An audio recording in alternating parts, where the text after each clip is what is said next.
Hello and welcome to Coffee Charged Conversations here at Real Global Productions.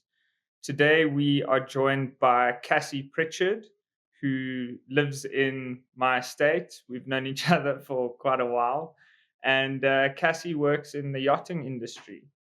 Cassie, you did your first ice bath today. How did you find it? Wow. How's it going, Mike?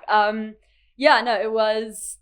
Look, I can definitely see the benefits, and I'd love to perhaps make it like a habit, a sort of ritual type thing. But yikes!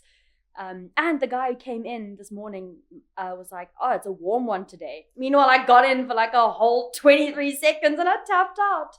But yeah, really cool concept, and I can see the benefits. No, it was a solid 23 That's seconds. solid. You're not last, so second last is All that matters. yeah, Bro. no, not too bad. And what drew you to the yachting industry in the first place? Sure. It's going to sound so stupid, but the sea. I love the sea. And I mean, growing up in Joburg, landlocked province, it was always just something that was foreign, sort of. It was reserved as like a holiday treat. And then I thought, hell, let's go. I wanted to do the cruise ships first. But then, yeah, I had a couple of mates who were going into the industry while I was still studying. And I just did a full 180, left the drama degree behind and went onto the yachts and have sort of never really looked back. And is it similar to what you see on like shows like Below Deck? I was waiting for that to come up, Michael. I had to ask. You had to ask. I think Below Deck gives you a very good baseline as to what the general procedures in yachting would be, what can happen on charter. But it's like every other reality TV show. It is scripted. It is like they'll cut. They'll say you got to mess up now, or you got to get so drunk that you miss your next shift. Things like that. Yeah. So it's like, yeah, that's what reality is. It's scripted for viewing pleasure, but the basics of it is pretty much in terms of the job aspects. It's a good idea. And if you want to take yachting seriously, if you had a Below Deck application in front of you, would you take it? I actually have had Below Deck applications in front of me and interviews set up, but this is just my opinion. Because I'm someone who's working towards being an officer, I would not consider Below Deck until maybe I was really established. I had my tickets, and then I just needed like a cash injection. Then hell, why not? I enjoy that I might enjoy that aspect of it. Yeah. Temporarily. I mean, it's only 6 weeks and it's a massive cash injection, and then you go about your way. And lots of captains, when they see you've been on Below Deck, they'll just put your CV in the trash pile. Yeah. But others will perhaps consider it a benefit because you've got the personality for guest interactions, and that's what they really look for on charter yachts and stuff like that. And do you actually get an opportunity to interact with guests if you have all the time? Really? So you get someone super famous, can you chat to those people, or is there like a code that no, you 100% take your lead from the guest. Okay. So if Beyonce is on the aft deck and she's suntanning, you're not going to go and pull up a chair and start chatting with Queen Bee, you know what I mean? But you can go, it's all about how they approach you. So I've had guests that say to the captain before the trip, we don't want to see the crew. They must do their jobs, not be seen, not be heard. Yeah. And then I've literally had boats where the guest will come around from, say, for example, the starboard side, and you've caught out of the corner of your eye, you've seen them coming, and you've had to like bolt down the corridor so that you're not seen by them. I've had that. And then I've had guests wanting you to go partying with them, wanting you to come shopping with them. That happened on the most recent trip before I flew home. I had to go shopping with them every single day because obviously I'm going to say things that please them, but they liked what I had to say about what they were shopping for and things like that. We want Cassie to come again. So it fully depends on the guests you've got on board. And what do you love most about working in the yachting industry? Oh, at risk of sounding boring, the actual deck department side of things, the navigation, the watch keeping, the building of ships, so ship stability, hull construction, hull design.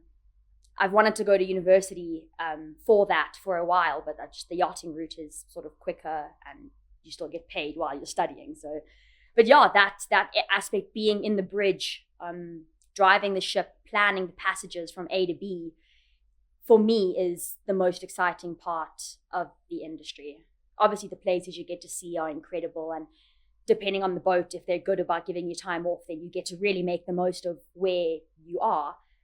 But for me, if we're sitting at anchor and I get to do some chart work, or I get to plan some passages or learn a bit more about the engine of one of our tenders, then I'm in my element.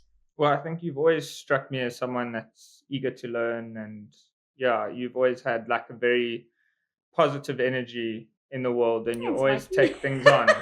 I mean, even the Cheers. ice bath. I mean, you've got a brace on at the moment. The doctors told you please don't do the ice bath. Okay, no, And let's not. They didn't say yes, don't do it. They said keep your brace on. well, you took your brace off anyways. My point exactly. But I think a lot of people don't really know the full side of the yachting industry. I mean, sometimes you do watch shows like Below Deck, and everything seems so amazing. You're partying every day, but obviously there's also the downsides. And I just think it's really cool because I know a lot of people that do get involved in the yachting industry as a deckhand, and they don't enjoy it. You know, for them, maybe it's a bit soul destroying. And I think it's really cool that it's actually a passion of yours. Yeah, look, I mean, like everything, like any career you go into, it's going to have its pros and cons. A massive con is that I'm away from everybody I love, all my family, all my friends for most of the year. Most of the time, you're going to miss important family events. You're going to miss important friendly events. Is that even a thing? Friendly events? It is now. Yeah. But yeah, I suppose you have to decide if the pros make the cons worth it. And I have decided that it does. It's hugely. I never knew I would love it so much. I mean, I've said to a couple of people, I went into the industry knowing nothing about it, thinking, okay, I'm a female, I'm going to be a stewardess because on the yachts the girls work inside and the guys work outside. Sick. Day 2 of my stewardess course, we were doing the napkin folds and the wine. This grape comes from this region and it has this tanginess. And I thought to myself, this is my idea of a living hell. And I would rather be unemployed. So, and then I always knew that the deckhands who were starting out were in the room next door to me doing their deckhand course. And I was like, I want to be where the deckhands are. And I completely switched departments, which is, again, I was like, well, the pros outweigh the cons about being a girl on deck. I'm going to be subject to sexism. I'm going to be subject to just generalized ideas. You're not strong enough. You're not capable enough. Is it quite a male populated industry? My department, yes. So the deck department is a 90% male dominated department. Or like I said, all or most of the girls will take the interior route and work as stewardesses. And then, for example, out of a deck team of 9, I'm the only girl. So I'm constantly just working with men, just working. And I've had to obviously build up a much thicker skin to take the banter, to take the jokes, just to rub it all off. Yeah. Because I mean, you went to an all-girls school. So quite a change. Quite literally the opposite. Even in my degree in drama, there was only like 4 guys and the majority were girls. So I've really come from a female-dominated sort of upbringing in life. Being raised by my mom and stuff. It was all just been girl power, female, female, female. And then all this testosterone, and now I was like, okay, thick skin. And I've grown to absolutely love it. And you mentioned earlier that it can be quite difficult being away from family and friends. And I've always known you to be a very family orientated person, a very bubbly, social person.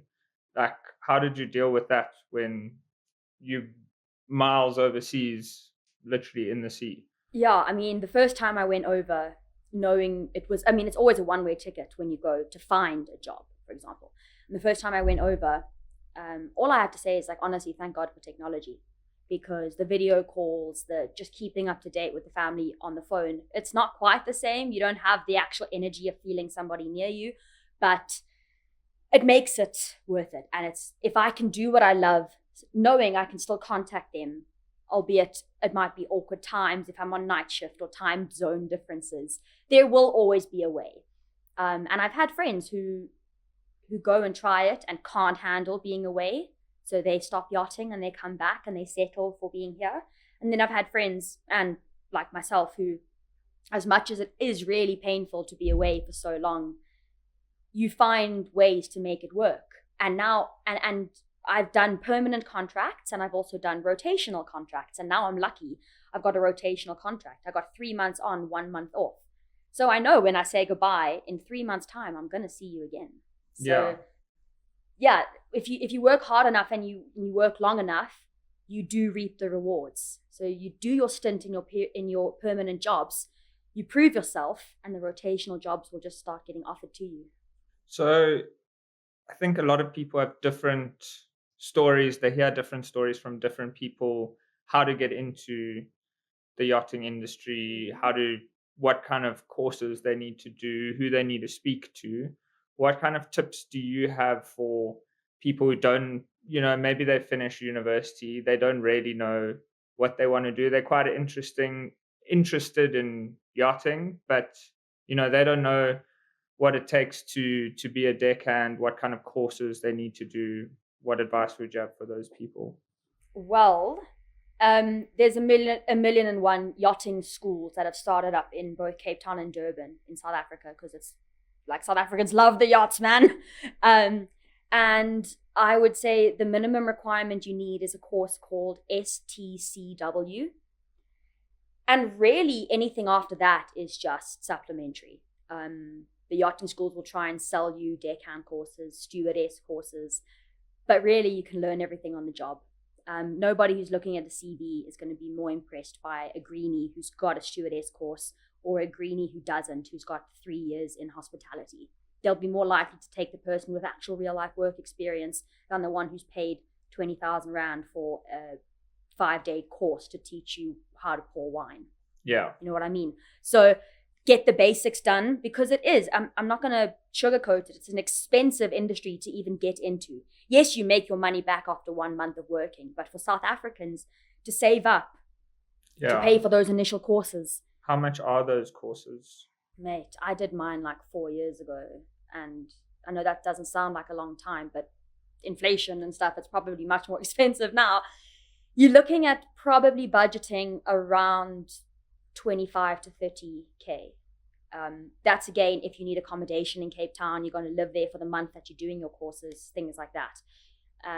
But the basic necessary courses you need: STCW, ENG1, which is your medical fitness exam. And with those two and the right passport or visa, you for away, buddy. Get yourself to Europe and start walking the docks. It's a very humbling experience. Oh, it's terrible. Yeah. And then with just day work, you got to find what you love. You got to find which part of the industry you love, because there's so many land-based roles in yachting as well. Lots of people leave yachting, they retire sort of from floating, and they go work for agencies, and they deal in recruitment or they deal in ship design. It's sort of, it's just a branch to a whole other world that obviously people in Joburg have no idea about, because we aren't exposed to the water.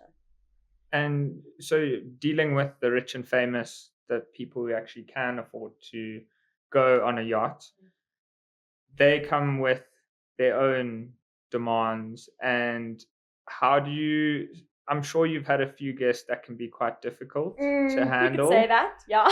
How do you keep your professionalism when you've got someone like that telling you what to do, for example? So if you're just a deckhand, which is, so to speak, the lowest of the ranks, for example, on deck, or if you're a stewardess, it's the lowest of the ranks interior.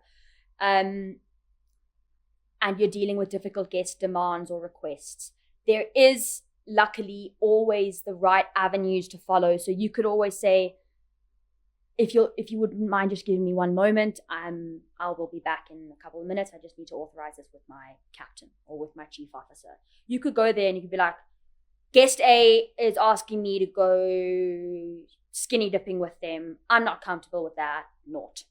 I've had much, obviously, worse experiences than that. And I've been witness to like some stuff, some inappropriate stuff where it's driven crew members to resignation, to tears, to actually filing, like taking action further because of guests. And this is actually where the lines get blurred. That's a really good point you just brought up about this guest stuff. You sort of decide, because you're just a number and you are so replaceable, like you are in any other industry, I guess. But you're in yachting, you are replaceable, my friend. You could work on board for like 2.5 years and have your rotation changed. But you need to be careful how you word things, which I disagree with. But I mean, if you aren't working for them anymore, they'll sack you and find somebody else. So it's a tough call to make, but ultimately stay true to yourself. If you're not comfortable with something, remove yourself from the situation, talk to your superior, and let them control the narrative. Yeah, I think we all battle with that sometimes, because something happens in a professional environment that doesn't agree with you morally. And then you're not quite sure how to handle it, because maybe you want to keep your job, but this really, you really disagree with that situation. Yeah. How have you viewed the world differently since you started seeing all these new countries and places and got involved? So one thing I can say about,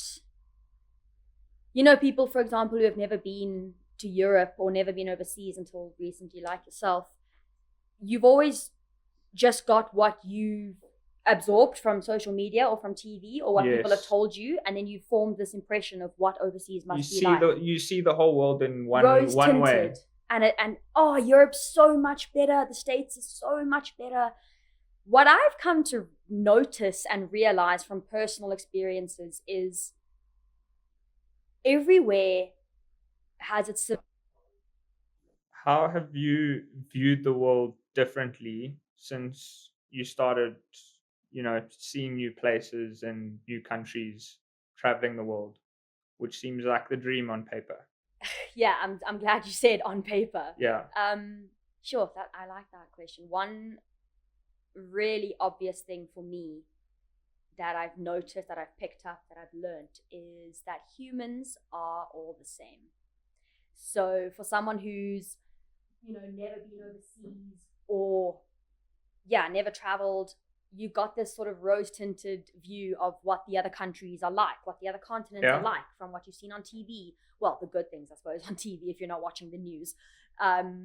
Or from social media. It's a big one for us.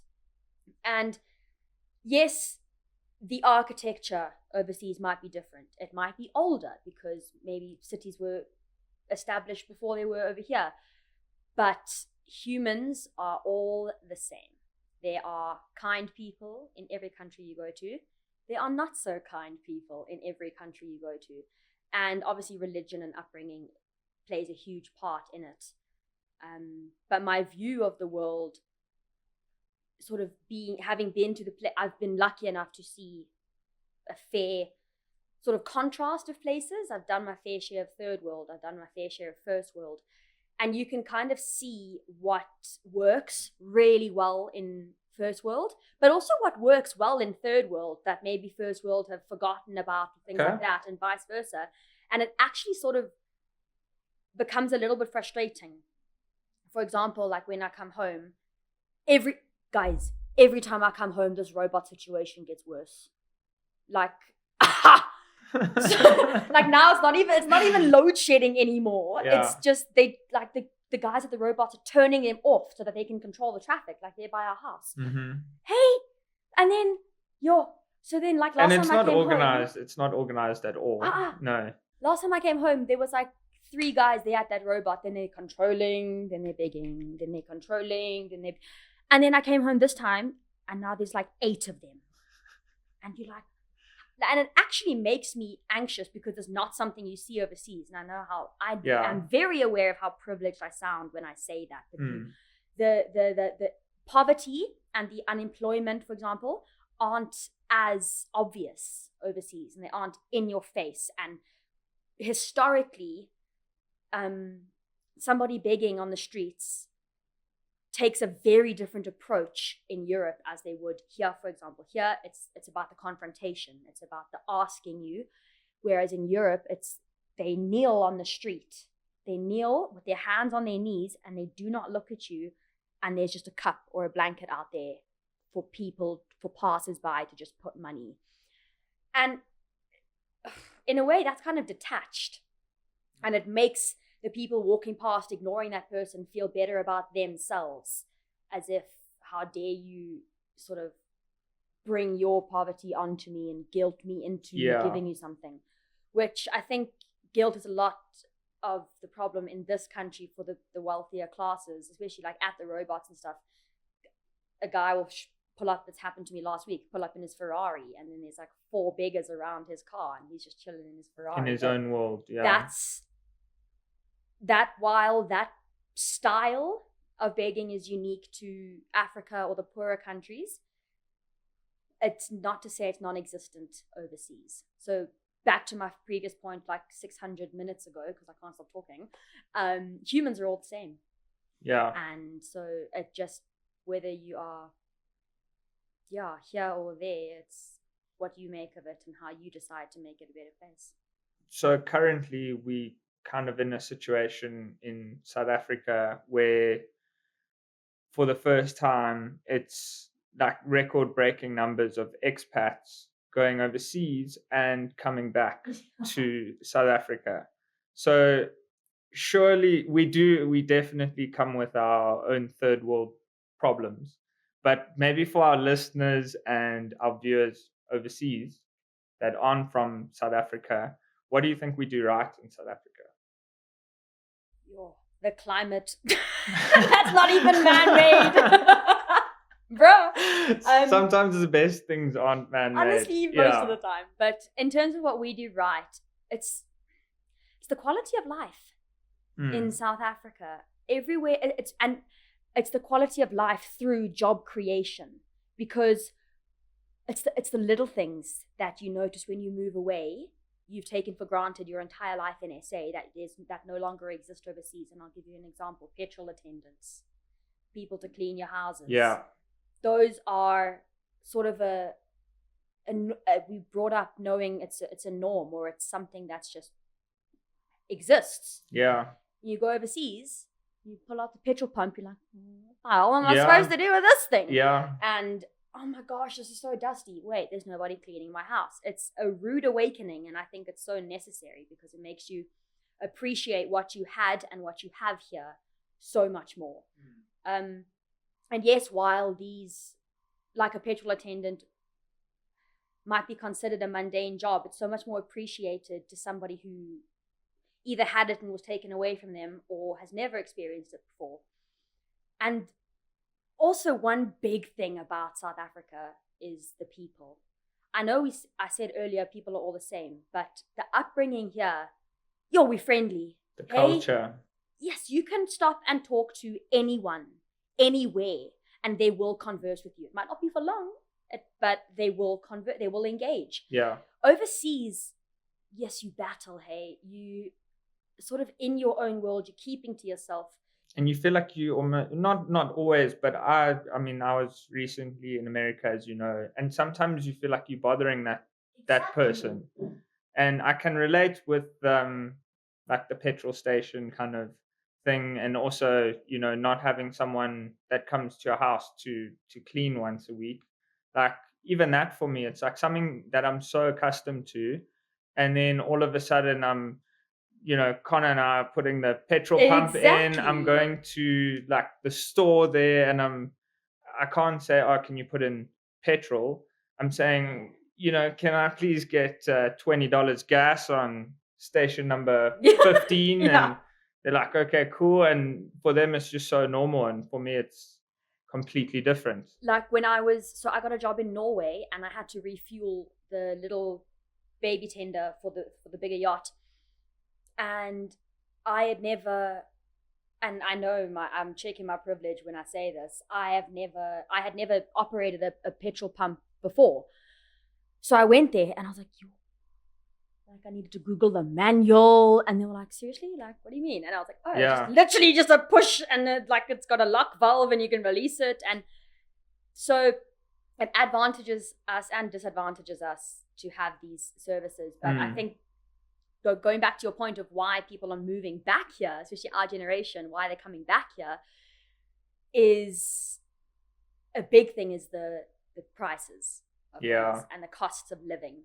And I know it's relatively relative wherever you go. I mean, people are going to earn enough to live. And so if it's cheaper here, they're just earning less because it's cheaper here. But especially those who have gone overseas, earned foreign currencies for a couple of years, if they've been clever enough to save that and saved and spent wisely, to come back here and convert those pounds or those euros, that's huge. And I know it doesn't get very far because it's just, like, it might cost the same. It just sounds like more. It's like R1 million versus £10,000, but it's the same equivalent. But I think the currency, the climate, the way people are here, and just those certain jobs that don't exist elsewhere because of the need for job creation, make it a very comfortable place to live if you're sort of wealthy enough to be able to live comfortably. And I think that's why people are coming back. And some people that I've spoken to, at least, say that they look at other people that have gone on the yachts and they say, oh, that's great for them. But when they come back in a few years' time, they're not going to have any experience. They're not going to be able to get a corporate job. They're going to struggle. Do you agree with that? Sure, that is such a good point. I've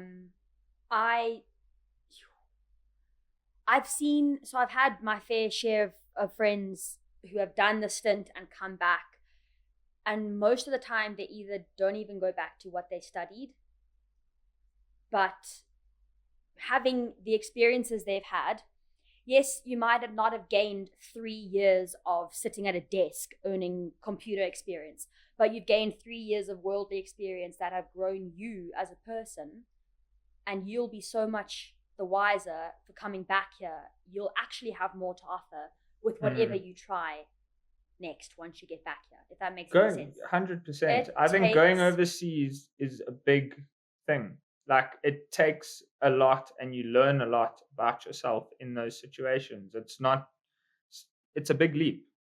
And it takes a hell of a lot of guts to stick it out, to try and find your first job on a yacht. It can take anywhere between 2 weeks and 4 months, for example. I've had friends where we've all met in the crew house, we've arrived in the same week, and then there's like 11 of us.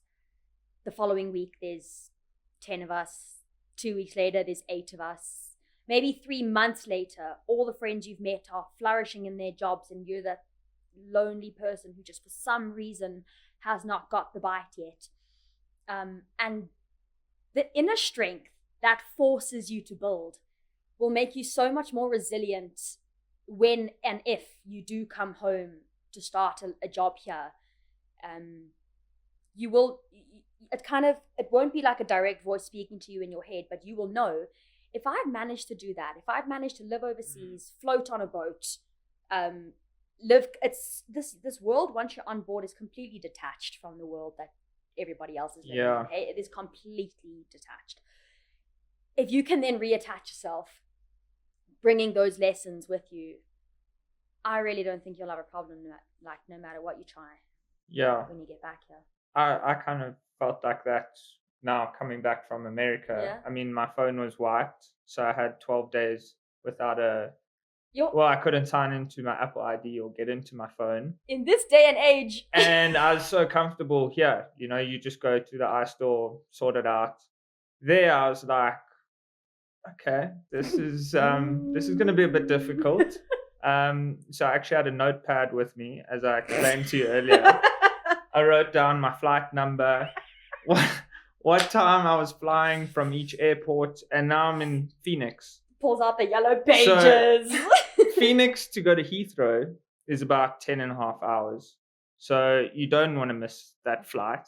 So I get there, they told me I'm on the wrong flight. I had the wrong airline. Oh, I love that for you. Oh, anyways, got on the flight, got to Heathrow, had about 11 hours at Heathrow where I was just walking around because I wasn't. Can't connect to the Wi-Fi. Yeah, well, even if I could, what am I going to do? Watch a YouTube video. Yeah. So I wrote down the times in that time zone when I'm leaving for each place because now I'm flying back and forth in time. And I think it was, in total, it was about 32 hours, including the layover. And I got back. And for me, even that was just, it taught me, Mike, you can actually handle things that you don't expect to happen, you don't want to happen. But when you're overseas, you have to find a way to Deal get with back it. home. Yeah. And so on the yachts, working as a deckhand, you obviously have different hours each day. It's like shift work. So sometimes you might be working early hours of the morning, sometimes it might be midday, whatever. So research shows that sleep disorders like insomnia, sleep apnea, and stuff like that are prevalent for shift workers. Do you face those challenges? And Yes. how do you handle them? How do you handle them? Sure. Yeah, I don't do night shift very well. I'm definitely solar powered. How do I handle them? It's gonna sound wrong, but I have to take sleeping pills. Like, that's how I sort of handle. I have to. I don't have a choice. I can't go to my boss the next day and be like, I didn't sleep. Hey, can I just chuck a nap? No, you have to get up for your next shift regardless of how well or badly you slept the night before. Does that affect your mental health? And it 100% affects your psyche. Regardless of the fact that your psyche is already compromised because you are never alone on board. You've got a roommate. You walk in the corridor, there's someone walking in the corridor. You go to the crew mess, there's somebody snacking in the crew mess. You go to the officers' mess, there's somebody watching a movie in the officers' mess. You go up forward, there's somebody smoking up forward. You can't escape from people unless you lock yourself in the bathroom and claim you're just having out time. So there's no alone time, there's no privacy. So you're on edge all the time. My social battery just drains because everybody's dealing with their own stuff. Yeah. Personal stuff at home that they can't be there for. Family stuff, internal stuff that they're trying to process. And so nobody wants to be seen as a moper. Or if you're struggling, you don't want to see somebody moping walking past you because then you feel the need to say what's wrong. Meanwhile, you might not be able to have the mental space to hold time for them or to support them, even though you might want to. So, and then you top all of that off with lack of sleep or with insomnia because of the weird shift times. Yeah, it definitely gets to a point where people break and they resign and they either leave yachting for good or they take big sabbaticals. I've got friends who have taken 6 months off just because they needed it. Like, I'm off now for 5, but that's involuntary. That's medical. I'm not fit to work right now. But this has also been actually a really good break for me mentally because I was getting to a tipping point and I'm not ashamed to say it. I was really struggling the few weeks before I injured my leg, to the point where I tried to get online therapy. So I do Skype with my therapist, which I'm a massive advocate for, because it's just somebody who all their entire job is to be there for you and to listen to you and to help you, instead of trying to drag a friend in or trying to drag a loved one into it. So what were we talking about? The shift times. My brain went wee. Sleep apnea, insomnia is a massive thing, and to get you through the short term, it's sleeping pills or it's I sleep with my AirPods, eye mask, because your roommate's coming in because you're on opposite shifts, so there's never actually quiet time. But in terms of long-term fixes, I think it's very important to develop healthy habits. For example, not sleeping with your phone not near you. Like I had a friend who slept with her phone in the crew mess, which is like 50 meters away from our cabins. And then she turned it on to airplane mode. So she had one of those fancy watches that you've got. I don't do these smart Thank things. you. It's not She had one of those. nothing and then special. that vibrated on her wrist, and that was her alarm to wake up every morning. Because that's the big thing. People say, oh, but if your phone isn't near you, how are you going to wake up? There's analog alarm clocks, a little ringing alarm clock. Set that. There's always ways. And for long-term improvement, there's apps you can download that block certain distracting apps on your phone. I have those, and like at 6 p.m. every night, I can't go Instagram, I can't go YouTube, all of that stuff, to try and quiet your mind to settle in. Stop drinking coffee. That's a huge one on the yachts. We always say that our coffee machines are the hardest working crew members on board. And if you've had like 6 coffees in your 12-hour, 13-hour shift, you're going to battle to get to sleep after that. And it's never going to leave your system fully. So it's being mindful of those practices to try and combat this insomnia, this sleep apnea. But you do the best you can with what you have. Well, I don't know if I'd make it too well on the yachts because, I mean, coffee charge conversation. But also being an introvert, I think I would really struggle with being around people all the time. I mean, sometimes it's fine. You got a farewell, you got a birthday, you're catching up with friends, and it's nice. But after a few hours, I go, okay, I just want to go home and have a bit of my own time to reflect. And you said you obviously can't really do that, but the expectation is that you're doing all right. And you don't really feel like you want to burden someone else with your problems. Why do you think we do that, where we let society's expectations run who we are? That's a peer pressure thing. That is what we've been brought up to. That's also what we've been looking at from our parents' generation. We are so conditioned to be successful, never break down, work till you die, like earn the most money, have the best clothes, drive the best car, to give this appearance of success and happiness. Yeah. Post it on Instagram with a cute little caption. We chatted about this the other day. Yeah. I'll give a real example. And I'm all for sharing this because I want to raise it. I posted a reel on my page the other day, and it was beautiful shots of me from the yacht. It was some beautiful places. It was a magnificent sunset, sunrise, things like that. I'm posting this, giving off the impression that is my life currently, but I'm posting that from my bed with a leg brace on in Joburg, unhappy.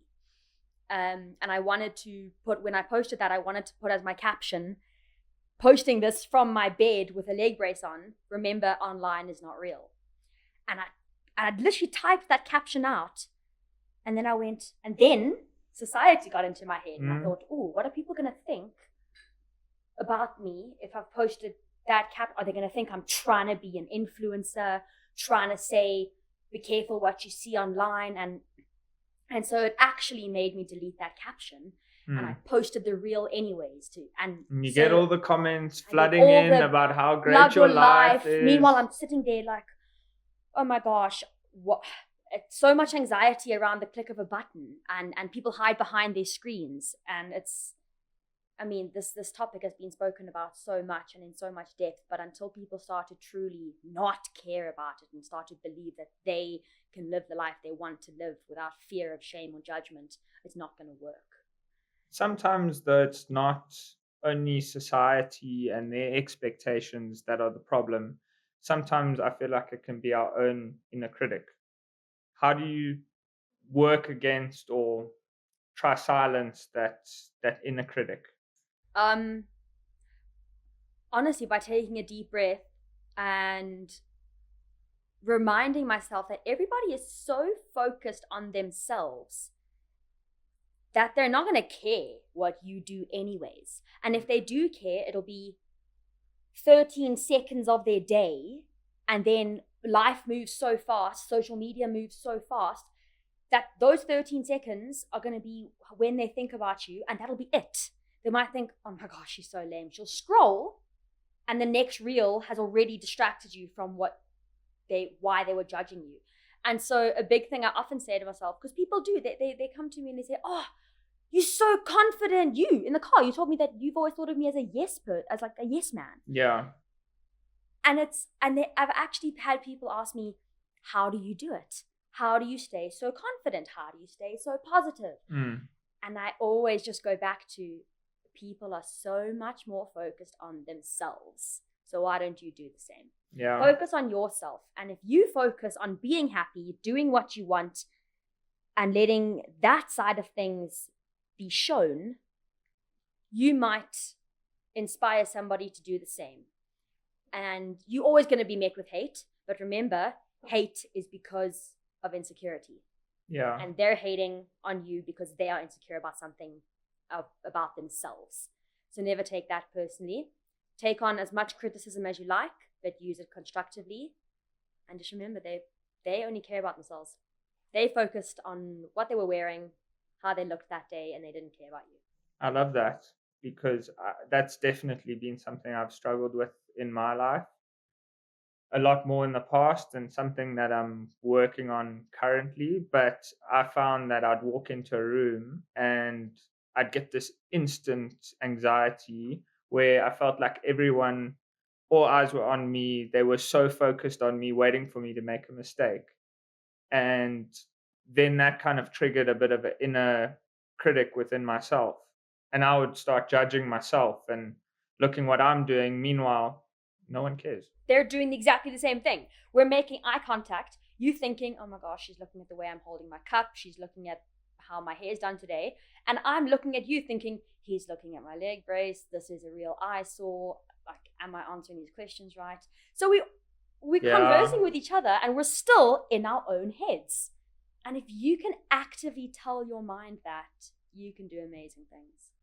So days where you may be feeling a little bit low, you're feeling a little bit overworked, how do you deal with that mentally? What do you tell yourself? I cry. And I don't even mean that to be funny. I cry. It is such a therapeutic release. So if I have a little moment, if I know I'm feeling bad when I go to sleep, and I know it'll continue when I wake up, I'll set my alarm maybe 45 minutes earlier. I'll wake up because I know I gotta have that cry, otherwise I will slap a bitch. And that's just become my coping mechanism. I'm not saying every time I feel bad I just go into the bathroom and cry, but one of my releases is I'll take a shower, I'll cry, and then once that's released, I'll then tell myself, it's the same work you did yesterday. It is the same work you will do tomorrow. It's with the same people. Be kind. Be kind to people. Take it easy on them. You don't know what they are going through right now. We're all on these shifts. We are all tired. We are all cranky. It's been 2 weeks of, the same demanding guests. It's been 2 weeks of working overtime. You're not alone in the feelings that you're feeling. That's one thing about the yachts. You are never alone in how you're feeling. And so when and if you get time, and you're going to form closer relationships with people on board than others, you know what I mean?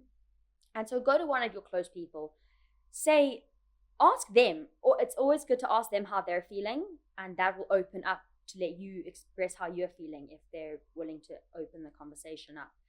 And if they aren't, just say, okay, that's fine. I'm struggling at the moment, so I'm not going to go to the crew mesh tonight and socialize. I'm just going to go to my cabin and deal with it how I need to deal with it, because otherwise you'll pop. And that's when fights break out, and there's no escape. There's no going home after your job. You walk through a door and you go to your cabin. You know what I mean?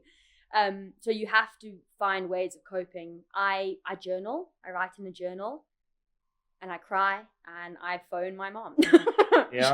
She's a massive help for me, but people have their ways, and those are 3 of mine. I still phone my mom every day. Dude, I will be a child forever. Mom will be my therapist forever.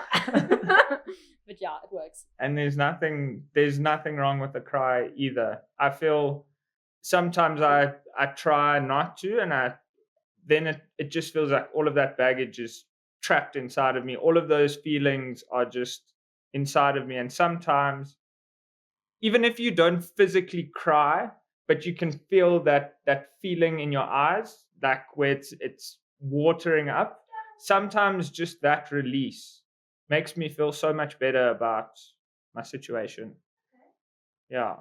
So I definitely feel like being in touch with my feelings and not hiding from them has helped me massively. Dude, that's so important for you as a man, because men are always, since the dinosaurs, are Yes. taught, be strong, don't show emotion, that's weakness. And then that's why women were labeled as weaker, because we show emotion more naturally and easier. And we got to change that stigma. It's so healthy for you guys to cry and be in touch with your emotions. I've seen the benefits firsthand. Yeah. Cry, man, let it out. And to be honest, that's why I started Coffee Charge Conversations in the first place. I wanted to show people that it's a safe place to talk about how you really feel about the world, what you're going through, and not this, oh, I'm doing great. How are you doing? You'll be amazed what you're met with when you show vulnerability or when you create a safe space. People think, oh, I can let down my guard. Here's somebody I can relate to. Here's somebody who is experiencing something similar to what I'm experiencing. Let's talk about it. Let's create substance. Let's make something of this. I feel like it's actually beneficial in so many ways, even from a business sense. When you have a meeting and it's just based on pure honesty and you being 100% authentic, or at least trying to be, and so is the person that you're speaking to, you can actually say what you really want and what they really want. It's not, look how good my sales skills are, I'm going to make sure that you buy this thing. Look at the tie I'm wearing. Yeah. I ironed my suit. Listen to what I'm saying. Don't look at what I look like.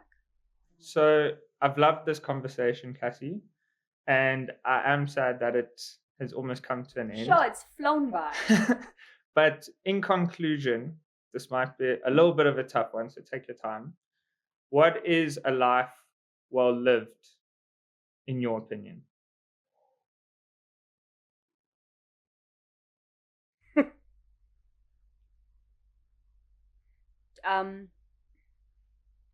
Taking risks that make you happy, not that make you follow the rat race of money and success, is a life well lived. If you failed and tried again, that's a life well lived.